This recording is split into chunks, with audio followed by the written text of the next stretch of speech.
So we were discussing chapter 4 class 12 determinant. कितने question कर लिए थे हम लोगों ने? इसमें हम लोगों ने डिटरमिनेंट डिस्कस कर रहे थे हम लोग। और ये कटिंग कराया तुमने नया, काफी दिन लग गए इसमें कराने में, अच्छा लग रहा है। क्वेश्चन नंबर 11 देखिए, 10 क्वेश्चन हम लोगों ने कर लिए थे इस सीट से। Question number 11, look at this question number 11, read कर लीजिए।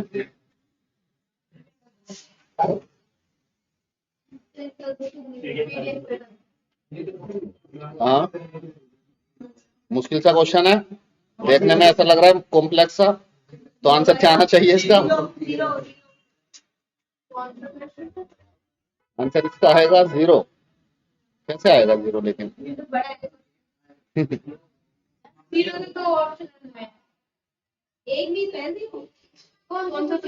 क्वेश्चन नंबर 11 देखना है, 10 तक हम लोगों ने कर लिए थे। अब मैं इसको बता दूं, आंसर तो 0 ही आता है ऐसे कॉम्प्लेक्स क्वेश्चनों का। इसका 0 क्यों आया? हाँ 0 ही है, होगा 0। और सभी में 0 लगाओगे आप लोग ऐसे में देख के, तो किसी क्वेश्चन में नंबर पे 0 आ गए तो उसका बुरा मत मानना। तो क्वेश्चन है, डेल हमें फाइंड करना है √23 प्लस √3, यहाँ पे है √15 √46, सर 3 है सर, यहाँ पे 3 प्लस √1 से 15, √1 तो सॉल्व करना है, √5 यहाँ पे 11, क्वेश्चन नंबर 11 है। अब इसमें आप इसमें यहाँ पे देखिए, इसको √15 लिखा हुआ है, सब कुछ सही लिखा हुआ है, लेकिन इस वाली लाइन में मुझे √5 कॉमन दिखाई दे रहा है, सेकंड वाली रो में। अगर मैं √5 कॉमन ले लूं तो यहाँ पे 1 बचेगा क्वेश्चन के अकॉर्डिंग, 1√5, यहाँ पे √5 बचेगा, 1 और यहाँ पे 1 सर 1 √3 बचेगा, क्योंकि √15 can also be written as √5 into √3। अब सेकंड रो में भी मुझे √5 कॉमन दिखाई दे रहा है, सॉरी थर्ड कॉलम में, तो थर्ड कॉलम में √5 कॉमन लूंगा तो यहाँ पे 1, यहाँ पे √2 बचेगा, क्योंकि √10 को √5 इंटू √2, और नीचे वाले में √5 मिल गया। ठीक है, इसके बाद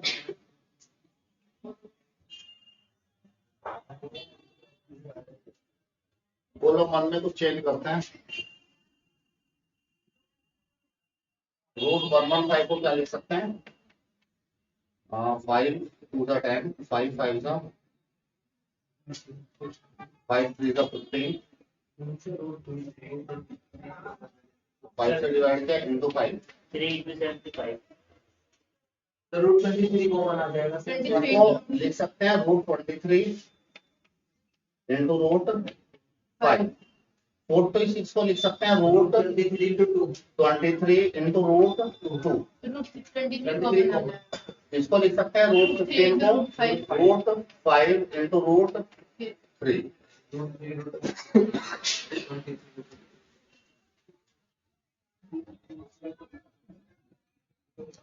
ठीक है, इसके बाद क्या करेंगे? कॉलम 1 में कुछ चेंज करते हैं, प्रॉपर्टी का क्वेश्चन है, आने के चांसेस कम है, प्रॉपर्टी वाला टॉपिक है नहीं, तो आ गए फिर मतलब करते पड़ेंगे। C1 को चेंज करते हैं, C1 को चेंज कर लेते हैं, ये सभी में ये √23 दिखाई देगा, √23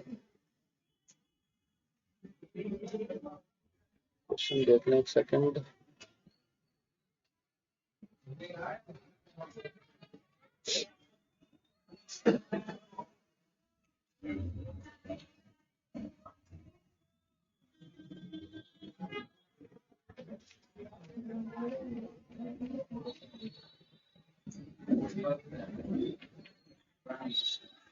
एक ऑपरेशन बना के देखता हूँ, √5 बाहर 5 हो गया, C1 में C1 प्लस C3 माइनस √23, इसको प्लस किया इसमें, ठीक है, और √3 C2 को ऐड किया इसमें, तो पहले वाला एलिमेंट ही लिख रहा हूँ, √23 प्लस √3, C3 ऐड किया तो +1, और √3 C2 किया, इसको √3 से मल्टीप्लाई किया इस वाली को, तो इसको √3 से मल्टीप्लाई किया, √3 से माइनस किया तो माइनस √3। ठीक है, इस वाले कॉलम को देखो, ये सेम रहेगा, √5 √3 प्लस √3 √2, अब C3 को ऐड किया तो प्लस √2, और C2 में √3 ऐड किया और माइनस किया, √5 √3। अब इसको देखिए, ये as it is plus 23 √5, C3 को ऐड किया √5, माइनस किया, इसको √3 से मल्टीप्लाई करके -3, और ये सारे एलिमेंट सेम है यहाँ पे। इसमें मैंने क्या किया, मैंने कॉलम 1 में चेंज किया, तो क्योंकि यहाँ पे ये कट गया, मुझे मिला √23 +1, यहाँ पे ये कट गया, तो यहाँ पे मिला मुझे 2 कॉमन ले लूं तो अंदर क्या बचेगा, √23 +1, यहाँ से क्या कटा, 3 कटा, तो यहाँ से √5 कॉमन ले लूं अगर, तो अंदर क्या बचेगा, √23 +1, ये पूरा कॉमन आ जाएगा बाहर, तो ये पूरा कॉमन आ गया, इसको मैं हटा दे रहा हूँ यहाँ से, यहाँ पे क्या बचेगा, 1 2 √5, सॉरी √2 कॉमन लिया। अब इसमें ये देखो, ये वाला जो थर्ड कॉलम चल रहा है और ये फर्स्ट वाला कॉलम सेम आ गया, दो रो या कॉलम हो जाता हाँ, अगर 2 रो या 2 कॉलम सेम हो गए तो मतलब क्या है फिर, डिटरमिनेंट 0 तो 2 रो और 2 कॉलम सेम हो गए, डिटरमिनेंट 0 आ गया इसका। ठीक है, ऑपरेशन लगाना पड़ा मुझे, जो हमारा टॉपिक है जैसे डिलीटेड है, पर कुछ सैंपल पेपर में भी डाल दिए उन्होंने क्वेश्चन, तो इसलिए इसको भी एक बार थोड़ा थोड़ा 2-4 क्वेश्चन देख लेंगे तो आइडिया रहेगा आपको। नेक्स्ट क्वेश्चन देखते हैं, करा दिया था, क्या आंसर आया इसका? नेक्स्ट क्वेश्चन, क्वेश्चन नंबर 12, ये कंप्लीट नहीं हुआ, नहीं किया था, हम लोगों का टाइम खत्म हो गया क्लास का।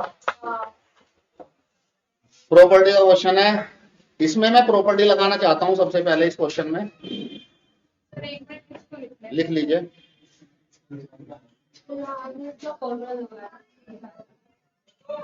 कुछ प्रॉपर्टीज बता रहा था, शायद बीच में रह गया था पिछली क्लास में क्वेश्चन, टाइम खत्म हो गया था।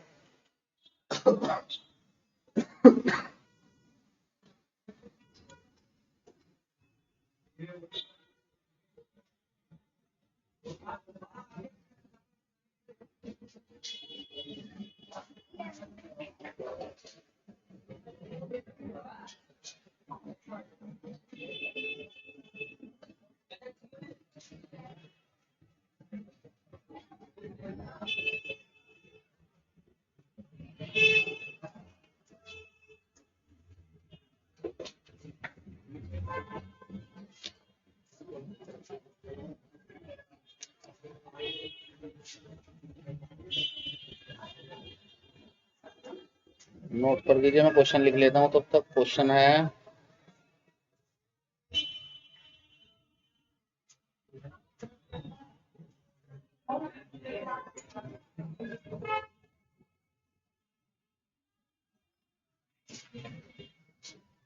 क्वेश्चन देख पा रहे हैं आप लोग? इसमें मैं ऑपरेशन लगा रहा हूँ क्वेश्चन में, शुरुआत में मुझे 2 1 1 1 ऊपर दिखाई दे रहे हैं इस क्वेश्चन में, 3 2 को 0 बनाऊंगा मैं, फिर एक्सपेंड वगैरह करके देखूंगा बाद में क्या होगा। पहले मैं 2 को 0 बनाना चाह रहा हूँ, तो मुझे ऑपरेशन लगाना चाहिए, C1 में से C2 को माइनस कर दूं तो ऊपर वाला 0 हो जाएगा, 1 - 1, और C2 को लिख दूं C2 - C3, तो 2 0 हो जाएंगे। ठीक है, वो कैसे जाएंगे देखिए, अब इसको ये कर दिया, मैं 2 ऑपरेशन लगा रहा हूँ। अब C1, अब ऑपरेशन समझ में आएगा, देखो यहाँ पे 1 है, यहाँ पे 1 है, तो मैं C1 की जगह पे 1 - 1 0 लिखूंगा, तो C1 में से C2 को माइनस कर रहा हूँ जस्ट पहले वालों पे। अब यहाँ पे आएगा NC1 - n+2 C1, ठीक है। यहाँ पे जो एलिमेंट है NC2 लिखा हुआ है, मुझे C2 इसमें से माइनस करना है, तो C2 है n+2 C2, ठीक है। ये n+2 क्या लिखा है आपने? ये क्वेश्चन में दे रखा है, क्वेश्चन में पूरा दे रखा है, मैंने C1 के एलिमेंट से C2 को माइनस कर दिया। हाँ, ये ऊपर वाली ये पावर है, ये C है, कॉम्बिनेशन है, ऐसे लिखते हैं इसको। फिर इसके बाद इस पे ऑपरेशन लगा रहा हूँ, C2 में से C3 को माइनस कर रहा हूँ, यहाँ पे 1 लिखा हुआ है, 1 में से 1 माइनस करूंगा 0, और ये यहाँ पे n+2c1 माइनस क्या आएगा n+4 c1 और यहाँ पे n+2c2 लिखा हुआ है, इसमें से माइनस करूंगा n+4 c2 को और यहाँ पे इसको सेम रहने दूंगा 1 n+4 c1 n+4 c2। इतनी बात समझ में आई? जस्ट माइनस की है। इसको अलग से सॉल्व करके दिखाता हूँ आपको, ये एलिमेंट आएगा क्या। अब हमें मुझे 4 एलिमेंट सॉल्व करने हैं, इनकी वैल्यू क्या आएगी, फिर मैं इसको एक्सपेंड कर दूंगा और फिर इसका आंसर 8 आ जाएगा।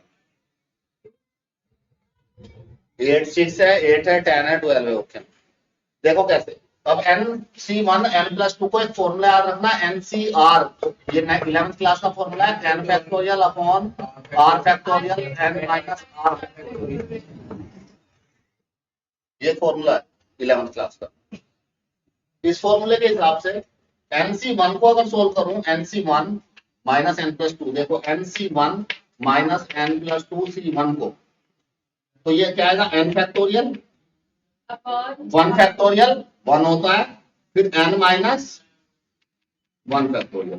ठीक है, फॉर्मूले के हिसाब से r की जगह 1 रख रहा हूं बस फॉर्मूले में, और इसमें n की जगह n+2 रखूंगा और r की जगह पे 1, तो आएगा n+2 factorial upon 1 factorial n+2 minus 1 factorial. अब ये n का जब फैक्टोरियल हटेगा तो पीछे की तरफ जाने लगता है, पहले n आता है, फिर n-1 आता है, n-2, n-3 इस तरह चलता है, फिर मैंने यहाँ पे रोक दिया इसको n-1 पे, नीचे n-1 था तो इससे कैंसिल हो गया। ठीक है, यहाँ पे n+2 है, इसका फैक्टोरियल नीचे क्या आएगा n+1 आएगा, तो ये n+2 फिर n+1 ऐसे कम होता जाता है कि, तो यहाँ पे रोक दिया, और जो नीचे n+1 है कट जाएगा। ये इसके फैक्टर से कट गया, तो क्या आया यहाँ पे n, यहाँ पे -n, ये माइनस का 2, तो ये आया -2।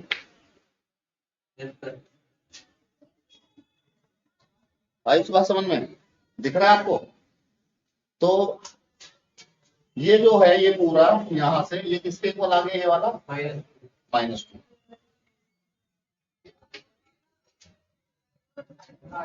अरे ये तो लिख लिया। लिखना है हाँ, ऐसे आने के चांसेस कम है, पर पेपर में कुछ भी आ सकता है। अगर आप 35 40 में से 35 से ऊपर की तैयारी कर रहे हैं तो आपको तो सारी चीजें ही करनी पड़ेगी। 40 आउट ऑफ 40 या आप 35 से ऊपर की उम्मीद कर रहे हैं पेपर में लाने की, तो ये 35 से ऊपर वाले क्वेश्चन है, 3-4 क्वेश्चन ऐसे होंगे बाई चांस आ। ये n+2 इसको सोल्व करो जरा, इसको बताओ क्या आएगा ये nc2, इसको सोल्व करो अपनी कॉपी पे, nc2 और n+2 c2 सेम फॉर्मूला लगाते। मैं इसको सोल्व कर देता हूँ, n+2 c1 minus n+4 c1।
मेरे 2 फैक्टोरियल x माइनस 2 फैक्टोरियल था 2 फैक्टोरियल कहाँ पे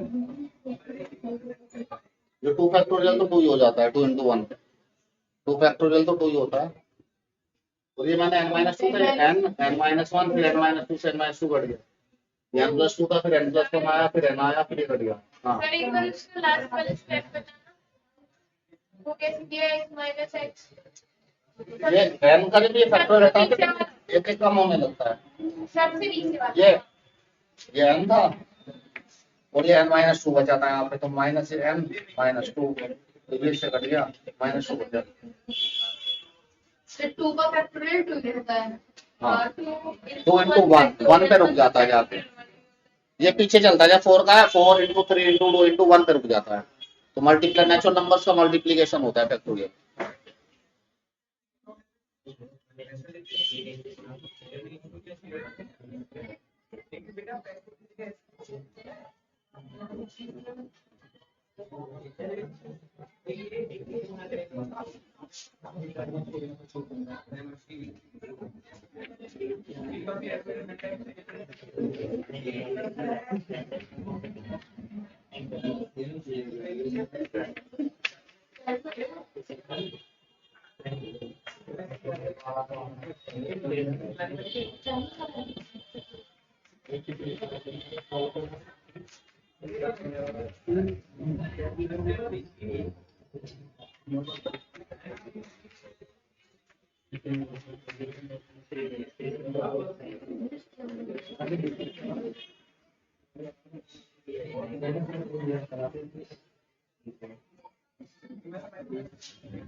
सर एक बार उसका सेकंड वाले का लास्ट थर्ड स्टेप बताना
समझ लो इसको थोड़ा सा मेथड बड़े वाला हाथ लग रहा है मेरे अभी जो मैंने कर दिया इसको ये बड़ा मेथड हो गया थोड़ा इसका कोई शॉर्ट मेथड मैं बताऊंगा आपको देख के एक बार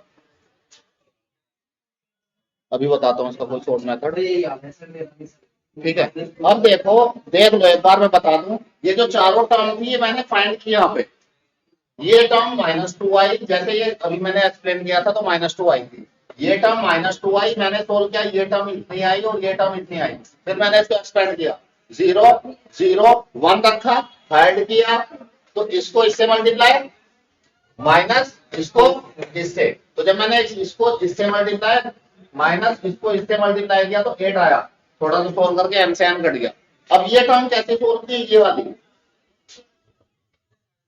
ये वाली टर्म आपको जैसे ये सोल्व की है मैंने, ठीक इसी तरह से ये टर्म भी सोल्व की है। एक यहाँ पे चारों टर्म यहाँ पे सोल्व किए, ये वाली यहाँ, तो इनकी जो वैल्यूज ये निकाली है, तो फिर इसका आंसर 8 आया। ये 6 नंबर में क्वेश्चन हो गया। अगर ये इलेबोरेट वाला आता तो 6 नंबर में आता इस तरह से।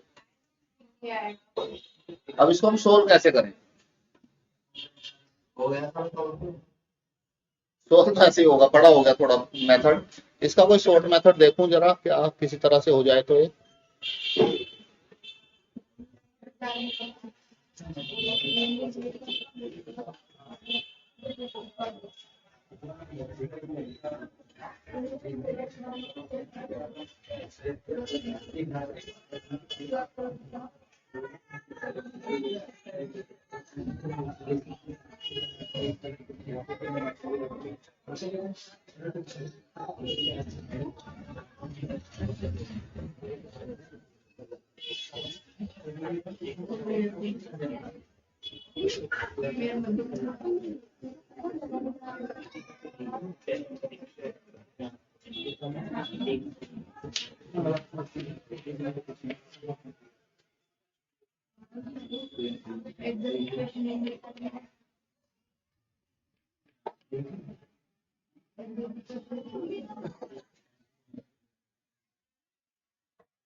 आपने 2 चेंज कराने की वैल्यू हाँ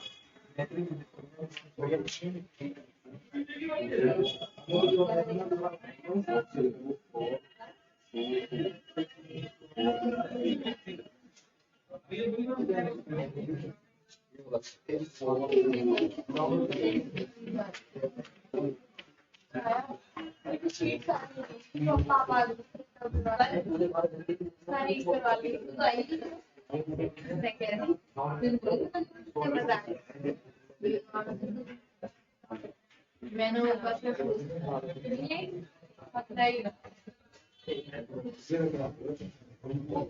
करती थी काम एकदम बजाई या रहते अरे एक कुछ चैलेंज आप गलती खेले इसे एक इसका छोटा मेथड देख लो, थोड़ा सा छोटा। उस वाले को बहुत इलेबोरेट हो गया, उस मेथड को नहीं लेंगे, पहले वो आया तो दिमाग में, उससे हो गया। अब ये देख लो दूसरा मेथड। दूसरे मेथड में ये दे रखा है इन्होंने, जो भी कुछ दे रखा है, ठीक है, जो भी कुछ दे रखा है यहाँ पे एन की जो वैल्यू है वो कुछ भी हो सकती है, फिर तो सेटिस्फाई करेगा, एन कुछ तो होगा। तो मैंने एन को यहाँ पे 2 लिया, और मैं एन को 2 से छोटा भी ले सकता था, 1 मैंने इसलिए नहीं लिया क्योंकि यहाँ पे 2 ऑब्जेक्ट सेलेक्ट हुए हैं। जैसे आपने देखा होगा एनसीआर में, एन मतलब टोटल ऑब्जेक्ट में कितने ऑब्जेक्ट सेलेक्ट किए, तो ज्यादा से ज्यादा हम लोग जितने ऑब्जेक्ट है उतने ही तो सिलेक्ट कर सकते हैं। तो यहाँ पे 2 था, अगर मैं 1 लेता तो 1 में से 2 ऑब्जेक्ट कैसे सिलेक्ट करते। तो n जो है, n is always greater than equal to r होता है। तो यहाँ पे नीचे 2 2 2 1 1 1 दिखाई दे रहा था क्वेश्चन में, दिखाई दे रहा है, तो मैंने n को 2 ले लिया। n को 2 लेते ही ये क्या हो गया 2, ये क्या हो गया 4, ये 6, ये 2 4 6। अब मुझे इनकी वैल्यू सोल्व करनी थी। अब 2c1 में फैक्टोरियल का फॉर्मूला लगाया मैंने, ठीक है, 2c1 में फैक्टोरियल का फॉर्मूला लगा के मैंने वैल्यू उसकी सोल्व कर दी, और मुझे ये 2 आ गया, ये 4 आ गया, 6 आ गया। अब मैंने 2c2 4c2 6c2, मुझे नहीं लगता कोई दिक्कत आएगी आपको फॉर्मूला लगा के वैल्यू सोल्व करने में।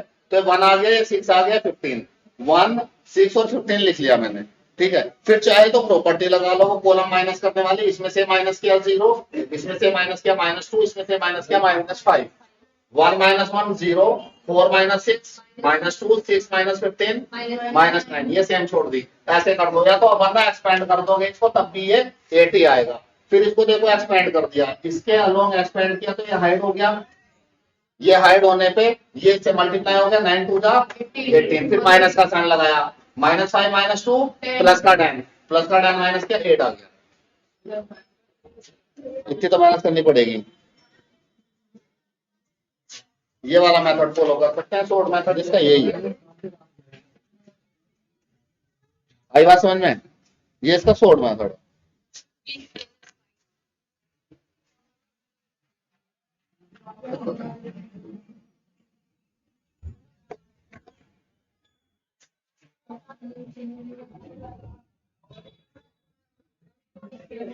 देख लो इसको, कहीं कुछ समझ में ना आ लो पूछ लो।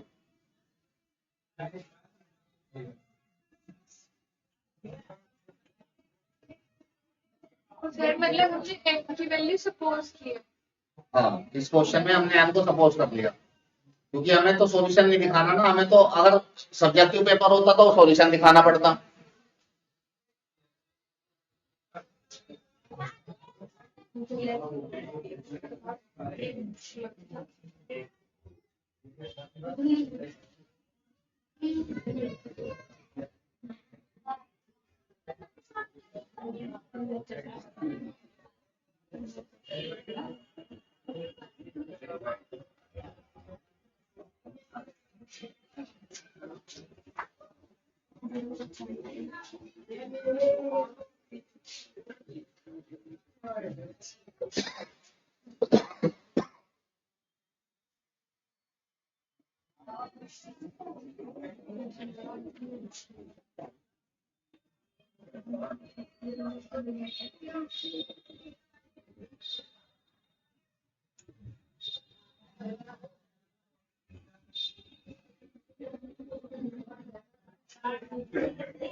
सर इस सेकंड कॉलम के बाद कौन सा लिखना है?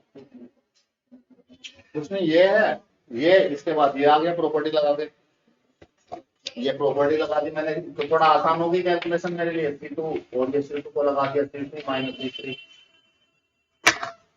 प्रॉपर्टी बेस्ड क्वेश्चन है नहीं है, लेकिन सीट में डाल दिए हैं, गलती से क्वेश्चन आ गए हैं ज्यादा, 2 4 क्वेश्चन डाल रहे हैं, यही थे 2, अब आगे प्रॉपर्टी बेस्ड ज्यादा नहीं है, यही थे 2।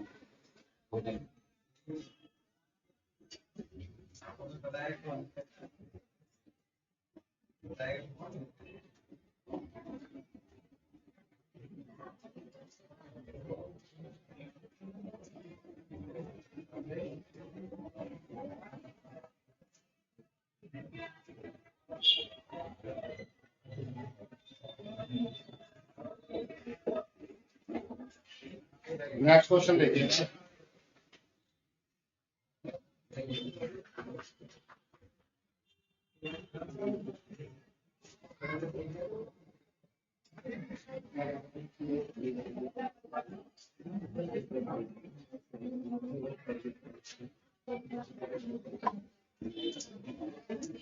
नेक्स्ट क्वेश्चन में थोड़ी सी मिसप्रिंट हो गई है इसको बनाने में, क्वेश्चन को बनाते टाइम में। इसको थोड़ा सा सही कर देंगे आप।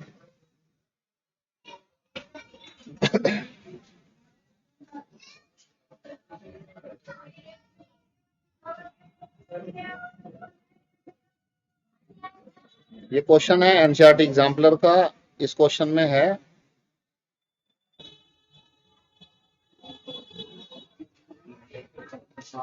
इन्होंने ये दे रखा है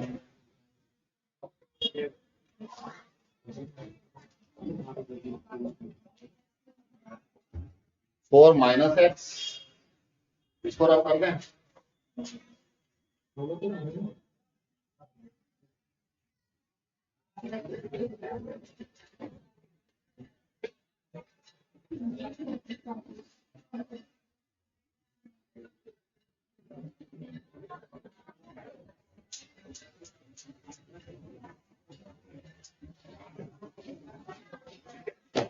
क्वेश्चन कुछ इस तरह से है 4 minus x 4 plus x 4 plus x. अब एग्जाम्पलर में ब्रैकेट बना रखा है इन्होंने, मतलब मैट्रिक्स बोलते हैं इसको। 4 प्लस एक्स 4 माइनस एक्स और ये 4 प्लस एक्स।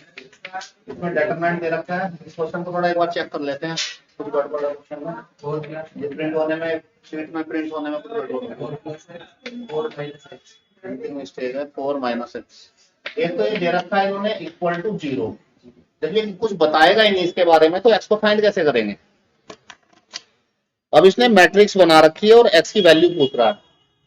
अब ये इक्वल टू 0 जो इसने दिया है, ये इसको इक्वल टू ओ देना चाहिए था, जो जीरो मैट्रिक्स होती है। जीरो मैट्रिक्स मतलब सारे एलिमेंट 0 हो जाने चाहिए।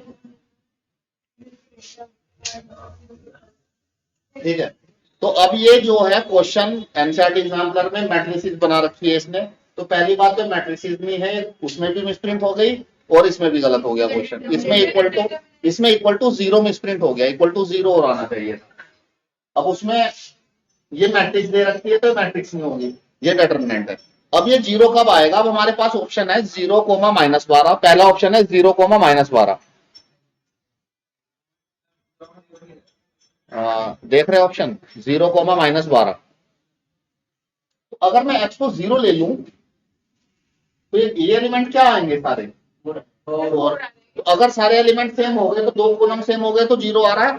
ठीक है, अगर मैं इसको 1 ले लूं, ये 4 और ये 5 और ये 3, 5, 5 फिर सेम नहीं आएगा। तो ऑप्शन सी और डी गलत हो गए पहली बात। अब हमारा ऑप्शन है ए या बी। अब मुझे -12 और +12 रख के देखना है। अब मैं इसको +12 रख के लेता हूं, बी ऑप्शन को चेक करता हूं पहले। देखो यहाँ +12 लूं तो क्या आएगा, माइनस का 8, प्लस का 12 लिया है मैंने। ऑप्शन बी में चेक कर रहा हूं। ठीक है, ऑप्शन बी में चेक कर रहा हूं। अब यहाँ पे लिया 12, कितना आएगा 16। यहाँ पे 12, 16, ये 16, ये -8, ये 16, ये कुछ सेम आई है क्या। जैसे डायगोनल नहीं, कोई भी कॉलम, 2 कॉलम या 2 रो सेम है क्या। काजल मेरे लैपटॉप गिरा देते। नहीं है, ऑप्शन ए सही है। फिर ऑप्शन ए में -12 था। देखो यहाँ -12 रखूं तो क्या आएगा,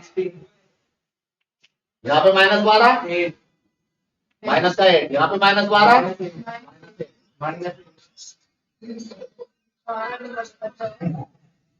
तुम गाने सुन रहे हो क्लास में बैठ के, यहाँ क्वेश्चन करने में पसीने आ रहे हैं।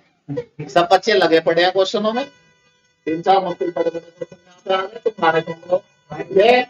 -8 ये 16 ये minus -8 8 minus 8 minus 8 16 16 अब देखना ये क्या सेम आया नहीं तो सर -12 पे नहीं तो सर सेम नहीं आया, आना चाहिए था इसको, हम तो ऑप्शन एक एक कर देते।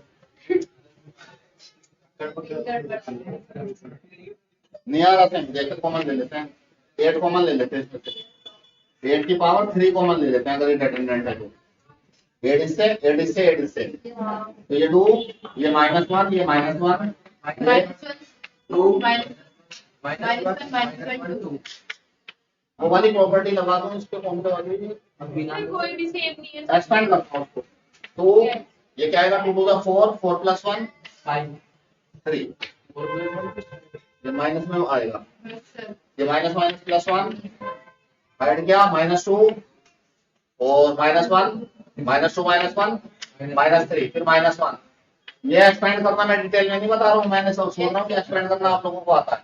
ये 1 माइनस प्लस 2 6 -3 इक्वल टू 0, इसीलिए 0 आ रहा है। जब वो वाला आया था तो उसको भी एक्सपेंड करके देखेंगे तो वो 0 नहीं आएगा +12 से, -12, so this is the right answer, A is the right answer।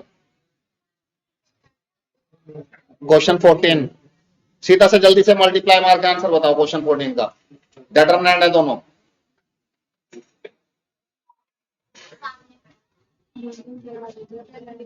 Sir एक मिनट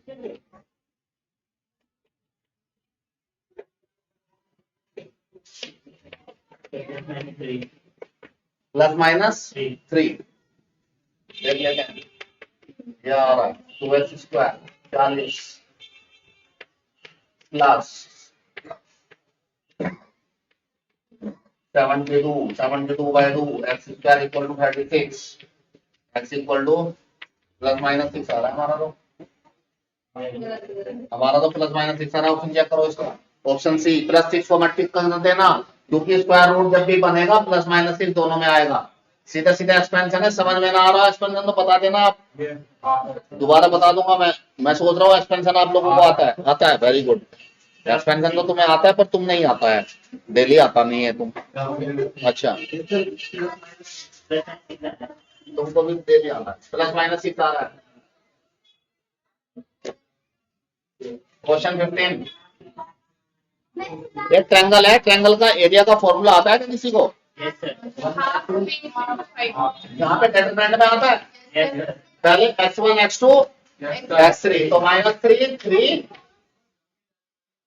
0, देखो जो कोड ये दे रखे हैं, फिर 0 0 0 0 a, फिर यहाँ पे a 0 0 के, यहाँ पे के, यहाँ पे क्या आएगा, यहाँ पे 1 1 1 आता है। जो ट्रायंगल के एरिया का फॉर्मूला है, जो कोऑर्डिनेट होते हैं 3 वर्टेक्स मतलब ट्रायंगल के ये x1 y1, दोबारा बता दूं कंसेप्ट एक बार, x2 y2 और ये x3 y3, बात समझ में आई? तो जो फॉर्मूला होता है वो ये होता है x1 यहाँ पे, x2 यहाँ पे, x3 यहाँ पे, तो मैंने क्या किया, रख दिए वो -3 3 0 लेके वहां से, तीनों दे रखे हैं, देख लो ध्यान से, -3 था और 0 था, और फिर यहाँ पे होता है y1 y2 y3, यहाँ पे 1 1 1 और यहाँ पे हाफ, ये एरिया का फॉर्मूला होता है, ठीक है जी। इक्वल टू क्या दे रखा है 9, एक्सपेंड किसके अलोंग करना पसंद करेंगे इसको आप?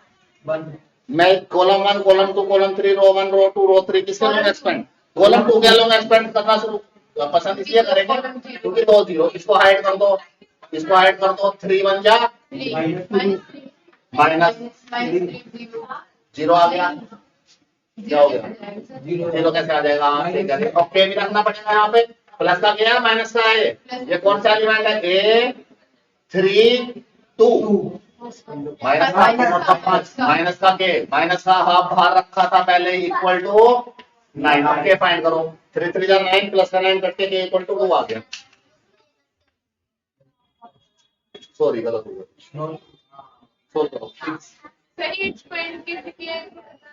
एक्सपेंड कैसे किया है, देखो ये 0 था ये बचा, इसको लिख लिया के को, ठीक है, फिर इसकी रो और कॉलम को हाइड कर लेते हैं, फिर इसको एलिमेंट को इससे मल्टीप्लाई तो -3, फिर माइनस का साइन लगाते हैं, इसको इससे मल्टीप्लाई -3, अब ये माइनस का साइन बाहर लगाना है, 3 2 वाली मैट है तो माइनस बाहर लगाना है। तो 6 आ 6 आ रहा है। यस सर मेरा गलत इसलिए आ गया था, मैंने फिर -3 9 कर दिया था। ऐसे कर देते हैं बच्चे कभी कभी। अब मैंने सोचा बच्चे कर देते हैं तो मैं ही कौन सा अभी, इतनी उम्र हो गई मेरी अभी, कितनी 150 200 साल के करीब अभी उम्र होगी मेरी तो। अभी मुझे 3000 साल और जीना है। माइनस माइनस -6 क्या कह रहे हो? नहीं सर मेरा तो यार मेरा तो 3 आ रहा है। मेरा भी 3 आ रहा है। 3 आ रहा है सर 6 किसका आ गया था? 3 आ सर आप आंसर चेक करो इसका। 3 आ रहा है sir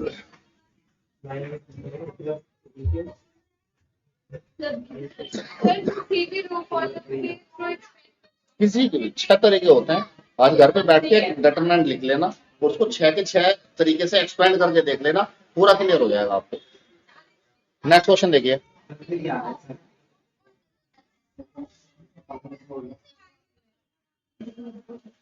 question 16, the number of distinct real root of in the interval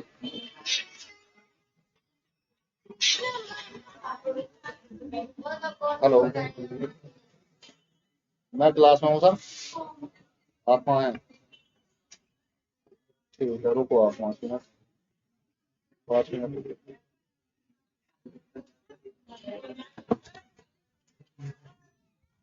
कल क्लास होगी। कल क्या है? इसका एक काम करते हैं अब जब काजल ने बोल ही दिया कल क्लास होगी तो कल क्लास होगी, और काजल की बात भी नहीं गिरा सकते। और कल क्लास होगी 1.5 घंटे की, और इस सीट को हम लोग करेंगे खत्म कल। 41 क्वेश्चन है, ये बहुत स्लो चल रही है सीट, होते ही नहीं क्वेश्चन इसमें। 10 क्वेश्चन हुए थे पिछली में, आज 5 भी अटक गए क्योंकि 2 क्वेश्चन बड़े बड़े हो गए थे ना। क्या क्या मेथड पूरा बोर्ड भर दिया 2 बार मैंने, पर काम किसी का नहीं है, वो काम नहीं आया वो मेथड। चलो rest of the thing in the next class कल करते हैं। टाइमिंग आपको अब आपके ग्रुप पे आ जाएगी टाइमिंग, क्योंकि मुझे और क्लासेस के टीचर से कोऑर्डिनेट करना पड़ेगा। पता नहीं आप लोग, हाँ वो मैं आपको टाइमिंग आपको आ जाएगी, भेजता हूँ अभी। हेलो, मैं क्लास में हूँ सर, खत्म होगी क्लास मेरी। 2 मिनट और रुकिए आप।